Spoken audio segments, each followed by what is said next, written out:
மயிலாடுதுறை மாவட்டம் தரங்கம்பாடி அருகே வெள்ளக்கோவில் மீனவ கிராமத்தில் கடல் அரிப்பின் காரணமாக கடற்கரை ஓரம் இருந்த மின்கம்பங்கள் முறிந்து விழுந்தன. கிராமத்திலிருந்து கடற்கரைக்கு செல்லும் சாலையில் உள்ள உப்பனாற்று பாலத்தில் உடைப்பு ஏற்படும் அபாயம் உள்ளதாக பொதுமக்கள் அச்சம் தெரிவிக்கின்றனர். கடல் சீற்றம் காரணமாக ராட்சத அலைகள் உருவாவதால் கிராமத்திற்குள் கடல் நீர் புகும் நிலை உருவாகியுள்ளதாகவும் மீனவர்கள் கவலை தெரிவித்துள்ளனர். இதையடுத்து கடல் அரிப்பை தடுக்கும் வகையில் கரை ஓரத்தில் கருங்கல் தடுப்புச் சுவர் அமைத்து தர வேண்டும் என்று அப்பகுதி மீனவர்கள் கோரிக்கை விடுத்துள்ளனர்.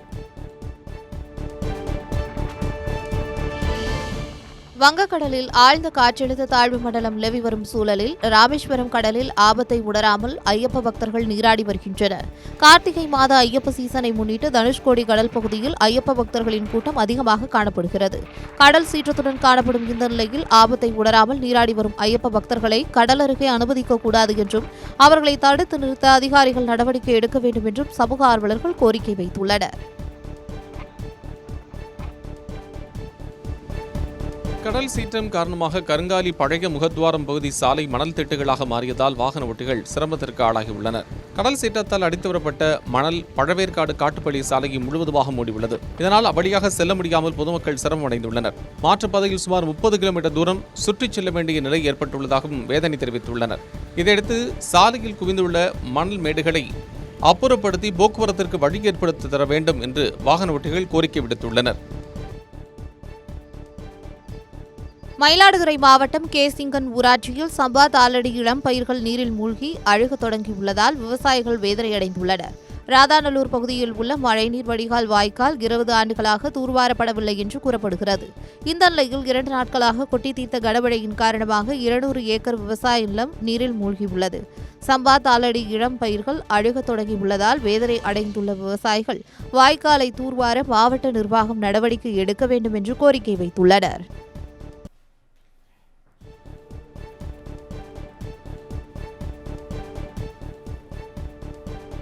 விழுது அளித்த சம்பவம் சோகத்தை ஏற்படுத்தியுள்ளது. கீழ் ஓரத்தூர் கிராமத்தைச் சேர்ந்த ராஜசேகர் நிலத்தடி நீர் பாசனத்தை கொண்டு 2 ஏக்கர் பரப்பளவில் சம்பா நெற்பயிர்களை நடவு செய்தார். இந்நிலையில் அண்மையில் பெய்த மழையால் பயிர்கள் வளர்ச்சி குன்றி நோய் தாக்குதலால் பாதிக்கப்பட்டது. இதனால் விவசாயி டிராக்டரால் உழுது பயிர்களை அழித்தார். தொடர்ந்து பாதிக்கப்பட்ட நெற்பயிர்களை ஆய்வு செய்து இழப்பீடு வழங்க வேண்டும் என விவசாயி கோரிக்கை விடுத்துள்ளார். திருவாரூர் மாவட்டம் முத்துப்பேட்டை அருகே மரைக்கார் கோரையாற்று கதவணை பகுதியில் படர்ந்துள்ள ஆகாய தாமரையை அகற்றும் பணியில் கிராம மக்கள் ஈடுபட்டனர். கோரையாற்று கதவணை பகுதி தூர்வாரப்படாததால் சுமார் 1 கிலோமீட்டர் தூரத்திற்கு ஆகாய தாமரை படர்ந்து காணப்படுகிறது. இதனால் இருபுற கரைகள் உடைந்து ஆயிரக்கணக்கான ஏக்கர் பரப்பளவு விவசாய நிலம் நீரில் மூழ்கும் அபாயம் ஏற்பட்டுள்ளதாக கூறப்படுகிறது. இதையடுத்து கிராம மக்களே ஒன்றிணைந்து ஆகாய தாமரையை அகற்றும் பணியில் ஈடுபட்டனர். திருவாரூர் மாவட்டம் திருத்துறைப்பூண்டி அருகே அரசு வழங்கிய தொகுப்பு வீடுகளின் மேற்கூரை சேதமடைந்து வசிக்க முடியாத சூழல் உருவாகியுள்ளதாக பொதுமக்கள் வேதனை தெரிவித்துள்ளனர். திருத்துறைப்பூண்டி அடுத்த இளவரசநல்லூர் பகுதியில் இந்திரா குடியிருப்பு திட்டத்தின் கீழ் 20 ஆண்டுகளுக்கு முன்பு தொகுப்பு வீடுகள் கட்டித்தரப்பட்டன. இந்த வீடுகளில் தற்போது மேற்கூரை இடிந்து சேதமடைந்துள்ளதால் மழைக்காலங்களில் அதில் வசிக்க முடியாத சூழல் உருவாகியிருப்பதாக கூறப்படுகிறது. இதனால் வீடுகளை இடித்துவிட்டு புதிய வீடுகளை கட்டித்தர நடவடிக்கை எடுக்க வேண்டும் என அப்பகுதி மக்கள் கோரிக்கை விடுத்துள்ளனர். நீலகிரி மாவட்டம் குன்னூரில் கட்டுமான பணியின் போது சுவர் மேலே விழுந்ததில் தொழிலாளி சம்பவ இடத்திலேயே உயிரிழந்தார். டைகர் ஹில் பகுதியில் பழைய வீட்டை இடிக்கும் பணியில் ஈடுபட்டுக் கொண்டிருந்த சோலாடா மட்டத்தை சேர்ந்த முருகையா மீது சுவர் ஒன்று இடிந்து விழுந்தது. இதில் அவர் சம்பவ இடத்திலேயே உயிரிழந்தார். தகவல் அறிந்து வந்த தீயணைப்புத் துறையினர் ஜேசிபி வாகனம் மூலம் சுவரை உடைத்து உடலை மீட்டனர். இந்த சம்பவம் தொடர்பாக அப்பர் குன்னூர் போலீசார் விசாரணை நடத்தி வருகின்றனர். கள்ளக்குறிச்சி மாவட்டம் வெள்ளிமலை அருகே உள்ள தொடக்கப்பள்ளியில் சமையல் பாத்திரங்களை மாணவிகளை கழுவும் வீடியோ வெளியாகி பரபரப்பை ஏற்படுத்தியுள்ளது. இந்நாடு கிராமத்தில் அரசு மலைவாழ் உண்டு உறைவிட தொடக்கப்பள்ளியில் காலை உணவு அருந்திய பள்ளி மாணவிகள் பாத்திரங்களை கழுவும் வீடியோ சமூக வலைதளங்களில் வெளியாகி அதிர்ச்சியை ஏற்படுத்தியுள்ளது. இந்த நிலையில் ஆசிரியர்கள் மீதும் உறைவிட பணியில் பணியாற்றும் சமையல் உதவியாளர்கள் மீதும் கடும் நடவடிக்கை மேற்கொள்ள வேண்டும் என்று பெற்றோர்கள் வலியுறுத்தியுள்ளனர். தேனி மாவட்டம் கூடலூரில் அரசு பேருந்திலிருந்து பள்ளி மாணவன் தவறி விழுந்த சிசிடிவி காட்சி வெளியாகி அதிர்ச்சியை ஏற்படுத்தியுள்ளது. கூடலூர் ராஜீவ்காந்தி நகரைச் சேர்ந்த யுவராஜ் அரசு உதவி பெறும் பள்ளியில் 12ஆம் வகுப்பு படித்து வருகிறார். இவர் பேருந்தில் பள்ளிக்கு சென்றபோது நிறுத்தத்திற்கு முன்பாகவே இறங்க முயன்றுள்ளார். அப்போது தவறி விழுந்து படுகாயமடைந்த மாணவனை அப்பகுதியினர் மீட்டு கம்பம் அரசு மருத்துவமனையில் சேர்த்தனர். தொடர்ந்து மேல் சிகிச்சைக்காக தேனி அரசு மருத்துவமனையில் மாணவர் அனுமதிக்கப்பட்டுள்ளார். இச்சம்பவம் குறித்து காவல்துறையினர் விசாரணை மேற்கொண்டனர். வேலூர் மாவட்டம் கத்தாளம்பட்டு ஆரம்ப சுகாதார நிலையத்தில் பணி நேரத்தில் மருந்து ஆளுநர் படுத்து தூங்கும் வீடியோ காட்சி வெளியாகி பரபரப்பை ஏற்படுத்தியுள்ளது. மருந்து ஆளுநர் குமரன் என்பவர் ஆரம்ப சுகாதார நிலையத்திற்கு வராமல் விடுமுறை எடுத்துவிட்டு பணி செய்தது போல் வருகை பதிவேட்டில் கணக்கு காட்டுவதாகவும் குற்றச்சாட்டு எழுந்துள்ளது. இதனால் கடும் சிரமத்திற்கு உள்ளான நோயாளிகள் அவர் மீது துறை ரீதியான நடவடிக்கை எடுக்க வேண்டும் என கோரிக்கை விடுத்திருக்கின்றனர். நீலகிரி மாவட்டம் கூடலூர் அருகே சில்வர் கிளவுட் பகுதியில் காப்பி தோட்டத்திற்குள் காட்டு யானை புகுந்ததால் தொழிலாளர்கள் அலறியடித்து ஓட்டம் பிடித்தனர். அச்சத்தில் மரத்தின் மீது தொழிலாளர் ஒருவர் ஏறியதை கண்ட காட்டு யானை மரத்தின் கீழே நின்றபடி அவரை பார்த்து கொண்டு இருந்ததால் பரபரப்பு ஏற்பட்டது. சுமார் 15 நிமிடங்களுக்கு பிறகு காட்டு யானை அங்கிருந்து சென்றதால் தொழிலாளர்கள் உயிர் பிழைத்தனர். இதையடுத்து காட்டு யானைகள் ஊருக்குள் புகாதவாறு வனத்துறையினர் தடுக்க வேண்டும் என அப்பகுதி மக்கள் கோரிக்கை விடுத்திருக்கின்றனர். திருநெல்வேலி மாவட்டம் மணிமுத்தாறு பகுதியில் சிறுத்தை ஒன்று ஆட்டினை தாக்கும் வீடியோ காட்சிகள் வெளியாகி பரபரப்பை ஏற்படுத்தியுள்ளது. வனப்பகுதியை ஒட்டி அமைந்துள்ளதால் மணிமுத்தாறு பெருங்காலில் வனவிலங்குகளின் நடமாட்டம் அதிகமாக காணப்படுகின்றது. இந்நிலையில் மேய்ச்சலுக்கு சென்ற ஆட்டை சிறுத்தை ஒன்று வேட்டையாடியது. இதனால் அச்சமடைந்துள்ள அப்பகுதி மக்கள் சிறுத்தை நடமாட்டத்தை வனத்துறையினர் கண்காணிக்க வேண்டும் என்று கோரிக்கை விடுத்துள்ளனர்.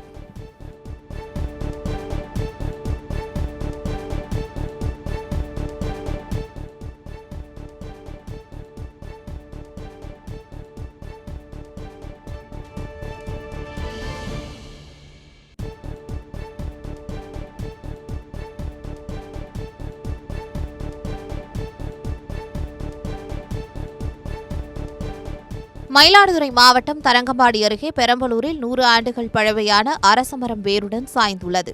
அப்போது மரக்கிளைகள் சிக்கியதில் அருகே இருந்த மின்கம்பமும் சாய்ந்து விழுந்துள்ளது. அதிகாலை பொதுமக்கள் நடமாட்டம் இல்லாத நேரம் மரம் சாய்ந்ததால் அதிர்ஷ்டவசமாக உயிர் சேதம் ஏற்படவில்லை. தகவல் அறிந்து வந்த நீர்வளத்துறை அதிகாரிகள் மரத்தை அப்புறப்படுத்தும் பணியில் ஈடுபட்டுள்ளனர். திருவள்ளூர் மாவட்டம் திருவேற்காட்டில் குண்டும் குழியுமாக உள்ள சாலையை சீரமைத்து தரக்கோரி அதிமுகவினர் நூதன ஆர்ப்பாட்டத்தில் ஈடுபட்டனர். திருவேற்காடு நூம்பல் பிரதான சாலையில் 2 கிலோமீட்டர் தூரத்திற்கு சாலை மிகவும் சேதமடைந்து குண்டும் குழியுமாக காட்சியளிக்கிறது. இதனால் விபத்து ஏற்படுவதாக குற்றம் சாட்டும் அதிமுகவினர் குண்டும் குழியுமாக உள்ள சாலையில் நாற்று நட்டும் மீன்பிடித்தும் கப்பல் வெட்டும் ஆர்ப்பாட்டத்தில் ஈடுபட்டனர்.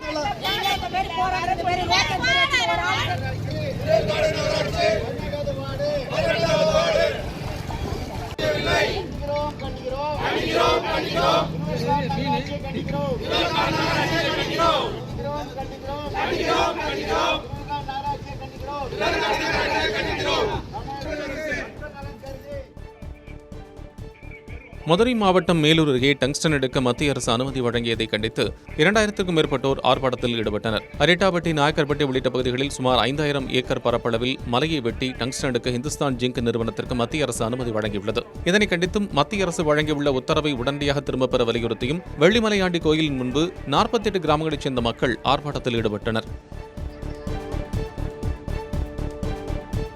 அரியலூரை சேர்ந்த இளைஞருக்கும் மியான்மரை சேர்ந்த பெண்ணுக்கும் தமிழர் பாரம்பரிய முறைப்படி திருமணம் நடைபெற்றது. சிங்கப்பூரில் பணியாற்றி வந்த ரசலாபுரத்தை சேர்ந்த மதிவதனன் அங்கு உணவு தயாரிக்கும் நிறுவனத்தில் பணியாற்றிய மியான்மரை சேர்ந்த மோ என்ற இளம்பெண்ணை காதலித்தார். இரு வீட்டாரும் காதலை ஏற்றுக்கொண்ட நிலையில் ரசலாபுரத்திற்கு வந்த காதல் ஜோடி தமிழர் பாரம்பரிய முறைப்படி தாலி கட்டி திருமணம் செய்து கொண்டனர். மணமகளின் தாயார் உடல்நலக்குறைவால் நேரில் வர முடியாத நிலையில் டெலிகிராம் மூலம் கண்டுகளித்து ஆசி வழங்கினார். கடலூர் மாவட்டம் விருதாச்சலம் அருகே உன்னிக்காய்ச்சலால் விவசாயி ஒருவர் பாதிக்கப்பட்ட சம்பவம் அப்பகுதியினரிடையே அச்சத்தை ஏற்படுத்தியுள்ளது. உன்னிக்காய்ச்சலால் பாதிக்கப்பட்ட புது வெண்ணக்குழி பகுதியைச் சேர்ந்த விவசாயி சிவகுரு புதுச்சேரி மருத்துவமனையில் அனுமதிக்கப்பட்டார். சிகிச்சை முடிந்து வீடு திரும்பிய நிலையில் சுகாதாரத்துறையினர் அவரது வீட்டைச் சுற்றி ப்ளீச்சிங் பவுடரை தூவிச் சென்றனர். இதனை கண்ட அப்பகுதி மக்கள் உன்னிக்காய்ச்சல் பரவுவதற்கு மூல காரணமாக இருக்கக்கூடிய செடி மற்றும் உட்புதர்களை அகற்றாமல் ப்ளீச்சிங் பவுடரை மட்டுமே சுகாதாரத்துறையினர் தூவிச் சென்றதாக குற்றம் சாட்டியுள்ளனர். கடலூர் மாவட்டம் குறிஞ்சிப்பாடியில் பேருந்து பயணி தவறிவிட்ட 5 சவரன் தங்க நகைகளை காவல் நிலையத்தில் ஒப்படைத்த பெண்ணுக்கு பாராட்டு குவிந்து வருகிறது. நெய்வேலியைச் சேர்ந்த யாஷிகா பானு தாய் வீட்டிற்கு சென்றுவிட்டு பேருந்தில் வீடு திரும்பினார். தான் கொண்டு வந்த 5.5 சவரன் நகை வைத்திருந்த பையை பேருந்திலேயே விட்டுவிட்டு வந்ததால் அதிர்ச்சியடைந்த அப்பெண் குறிஞ்சிப்பாடி காவல் நிலையத்தில் புகார் அளித்தார். இதனிடையே அதே பேருந்தில் பயணித்த கௌசல்யா என்பவர் நகை பையை காவல் நிலையத்தில் ஒப்படைத்தார். அதன் பேரில் யாஷிகா பானுவை காவல் நிலையம் அழைத்த போலீசார் விசாரணைக்கு பிறகு நகைகளை அவரிடம் ஒப்படைத்தனர். சிவகங்கை மாவட்டம் தேவகோட்டையில் ஆசிரியர் வீட்டில் கொள்ளையடிக்கப்பட்ட 150 சவரன் தங்க நகைகளில் 90 சவரன் நகைகளை போலீசார் மீட்டனர். தேவகோட்டையில் கடந்த 20ஆம் தேதி ஆசிரியர் ஞானசேகரன் என்பவரது வீட்டில் இருந்த 150 சவரன் தங்க நகைகள் கொள்ளை போனது. 5 தனிப்படைகள் அமைத்து கொள்ளையர்களை போலீசார் தேடி வந்தனர். தொடர்ந்து சிசிடிவி காட்சிகளின் அடிப்படையில் ராஜா மற்றும் அவரது கூட்டாளி நாகராஜ் ஆகியோரை கைது செய்த போலீசார் அவர்களிடமிருந்து 90 சவரன் தங்க நகைகள் 1 கிலோ வெள்ளி பொருட்களையும் மீட்டனர். நாமக்கல் மாவட்டம் குமாரபாளையத்தில் 1 டன் போதைப் பொருட்கள் மற்றும் கடத்தலுக்கு பயன்படுத்தப்பட்ட கார் ஆகியவற்றை போலீசார் பறிமுதல் செய்தனர். சேலம் கோவை புறவழிச்சாலையில் ரோந்து பணியில் ஈடுபட்ட போலீசார் போதைப்பொருள் கடத்தலில் ஈடுபட முயன்ற 3 கைது செய்து விசாரித்தனர். தொடர்ந்து கடத்தலில் தொடர்புடைய அந்தோணிராஜ், ஜோசப் உள்ளிட்ட 4 பேரை கைது செய்து சிறையில் அடைத்தனர். மேலும் அவர்களிடம் இருந்து 1 டன் குட்கா, விலை உயர்ந்த சொகுசு கார் உள்ளிட்டவை பறிமுதல் செய்யப்பட்டன. கரூர் மாவட்டம் குளித்தலை அருகே லட்சுமணம்பட்டியில் உள்ள ஐயப்பன் திடலில் ஐயப்ப பக்தர்கள் மற்றும் பொதுமக்கள் 1000க்கும் மேற்பட்டோர் தீமிதித்து நேர்த்திக்கடன் செலுத்தினர். முன்னதாக ஆளவந்தீஸ்வரர் கோயிலில் இருந்து சக்தி கன்னிமார்களுடன் நெய்விளக்கு ஏந்தி ஊர்வலமாக வந்தனர். இந்த விழாவில் சுற்றுவட்டார கிராமங்களைச் சேர்ந்த மக்கள் ஏராளமானோர் கலந்து கொண்டு சுவாமி தரிசனம் மேற்கொண்டனர். திருவள்ளூர் மாவட்டம் சிங்கப்பெருமாள் கோயில் அருகே நரசிம்ம பெருமாள் கோயில் மகா கும்பாபிஷேகம் வெகு விமர்சையாக நடைபெற்றது. மேளதாளங்கள் முழங்க ஊர்வலமாக கொண்டுவரப்பட்ட புனித நீர் கோயில் கலசங்கள் மீது ஊற்றி கும்பாபிஷேகம் நடைபெற்றது. இதில் பல்வேறு பகுதிகளில் இருந்து வந்திருந்த 1000க்கும் மேற்பட்ட பக்தர்கள் கலந்து கொண்டு சாமி தரிசனம் செய்தனர். ராணிப்பேட்டை மாவட்டம் வாலாஜாப்பேட்டையில் புதிதாக கட்டப்பட்ட அங்காள பரமேஸ்வரி கோயிலில் அஷ்டபந்தன மகா கும்பாபிஷேக விழா கோலாகலமாக நடைபெற்றது. முன்னதாக புனித நீர் கலசத்தை வைத்து பல்வேறு ஹோமங்கள் செய்யப்பட்டன. அதன் பிறகு கோயில் விமான கலசத்திற்கு புனித நீர் ஊற்றி கும்பாபிஷேகம் நடைபெற்றது. இதில் திரளான பக்தர்கள் கலந்து கொண்டு வழிபட்டனர். காஞ்சிபுரம் மாவட்டம் மின்னகர் பகுதியில் பாதாள சாக்கடை இணைப்பு துண்டிக்கப்பட்டதை கண்டித்து கிராம மக்கள் மறியலில் ஈடுபட்டனர். காஞ்சிபுரம் மின்னகரில் உள்ள குடியிருப்பிலிருந்து கழிவுநீர் மஞ்சள் நீர் கால்வாயில் விடப்படுவது கண்டறியப்பட்டது. இதை தடுக்கும் வகையில் மஞ்சள் நீர் கால்வாயில் கழிவுநீர் வெளியேற்றும் பாதாள சாக்கடை இணைப்பை மாநகராட்சி நிர்வாகத்தினர் துண்டித்தனர். இதனை கண்டித்து அப்பகுதி மக்கள் சாலை மறியலில் ஈடுபட்டதால் பரபரப்பு நிலவியது. திருப்பூர் மாவட்டத்தில் வரி உயர்வை கண்டித்து அதிமுகவினர் கருப்பு சட்டை அணிந்து மாமன்ற கூட்டத்தில் பங்கேற்றனர். மாநகராட்சி மேயர் தலைமையில் நடைபெற்ற மாமன்ற கூட்டத்தில் வரிகள் உயர்த்தப்பட்டதை கண்டித்து அதிமுக மாநகராட்சி எதிர்க்கட்சித் தலைவர் அன்பகம் திருப்பதி தலைமையில் அதிமுக கவுன்சிலர்கள் கூட்டத்திற்கு கருப்பு சட்டை அணிந்து வந்து எதிர்ப்பை தெரிவித்துள்ளனர். மேலும் சாலை மறியலில் ஈடுபட முயன்ற அதிமுகவினரை போலீசார் கைது செய்தனர். கோவை மாவட்டம் பொள்ளாச்சி நகராட்சிக்குட்பட்ட பகுதிகளில் ரயில்வே கேட் வழிப்பாதையை அடைக்க எதிர்ப்பு தெரிவித்து பொதுமக்கள் மறியலில் ஈடுபட்டனர். பொள்ளாச்சி நகராட்சிக்குட்பட்ட 2வது வார்டு பகுதியில் கோவை பொள்ளாச்சி ரயில்வே இருப்பு பாதை உள்ளது. இந்த பாதையை அடைக்க ரயில் நிர்வாகம் முயற்சிப்பதாக அறிவிப்பு வெளியானது. இதற்கு எதிர்ப்பு தெரிவித்து சட்டமன்ற உறுப்பினர் ஜெயராமன் தலைமையில் சாலை மறியல் மற்றும் ஆர்ப்பாட்டம் நடைபெற்றது. ரயில்வே கேட் மூடப்பட்டால் 6 கிலோமீட்டர் தூரம் சுற்றிச் செல்லும் நிலை ஏற்படும் என அப்பகுதி மக்கள் தெரிவித்தனர். செங்கல்பட்டு புதிய பேருந்து நிலையம் பின்புறம் உள்ள வங்கியில் ஏற்பட்ட தீயை தீயணைப்புத் துறையினர் அணைத்துள்ளனர். புதிய பேருந்து நிலையம் பின்புறம் அமைந்துள்ள இந்தியன் ஓவர்சீஸ் வங்கியில் உள்ள ஏசியில் ஏற்பட்ட மின்கசிவு காரணமாக தீப்பிடித்துள்ளது. தகவல் அறிந்து சம்பவ இடத்திற்கு வந்து தீயணைப்புத் துறையினர் தண்ணீரை பீச்சி அடித்து தீயை கட்டுக்குள் கொண்டு வந்தனர். இந்த தீ விபத்தில் வங்கியில் இருந்த கணினிகள், ஏசிகள் உள்ளிட்ட பொருட்கள் கருகியுள்ளன. விபத்து குறித்து செங்கல்பட்டு நகர போலீசார் வழக்கு பதிவு செய்து விசாரணை மேற்கொண்டு வருகின்றனர். மதுரை மாவட்டம் கோரிப்பாளையம் பகுதியில் இணைப்பு பாலம் அமைக்கும் பணியின் போது சாரம் சரிந்து விழுந்ததில் 4 பேர் காயமடைந்தனர். 190 கோடி ரூபாய் மதிப்பீட்டில் கோரிப்பாளையம் மேம்பால பணிகள் நடைபெற்று வருகின்றன. தல்லாகுளம் முதல் அரசு மருத்துவக் கல்லூரி மற்றும் பாலம் ஸ்டேஷன் ரோடு பகுதியில் இணைப்பு பாலம் கட்டுமானத்திற்காக சிமெண்ட் கலவை ஊற்றும் பணியின் போது இரும்பு சாரம் பாரம் தாங்காமல் சரிந்து விழுந்து விபத்துக்குள்ளானது. இதில் 4 ஊழியர்கள் கீழே விழுந்து படுகாயமடைந்தனர். விருதுநகர் மாவட்டம் அருப்புக்கோட்டை தாலுகா காவல் நிலையத்தில் பெண் போலீசார் இல்லாமல் 17 வயது சிறுமியை விசாரித்த சார்பு ஆய்வாளர் ஆயுதப்படைக்கு மாற்றப்பட்டார். அருப்புக்கோட்டை அருகே 17 வயது சிறுமியை காத்திருப்பதாக கூறி இளைஞர் கடத்திச் சென்று விட்டதாக சிறுமியின் பெற்றோர் புகார் அளித்ததை அடுத்து அவர் காவல் நிலையம் அழைத்து வரப்பட்டதாக தெரிகிறது. அப்போது சார்பு ஆய்வாளர் முத்துக்குமார் பெண் காவலர் இல்லாமல் சிறுமியை தனியாக அழைத்துச் சென்று விசாரித்ததாக கூறப்படுகிறது. இதையறிந்த மாவட்ட காவல் கண்காணிப்பாளர் கண்ணன் சார்பு ஆய்வாளரை ஆயுதப்படைக்கு மாற்றி உத்தரவிட்டார்.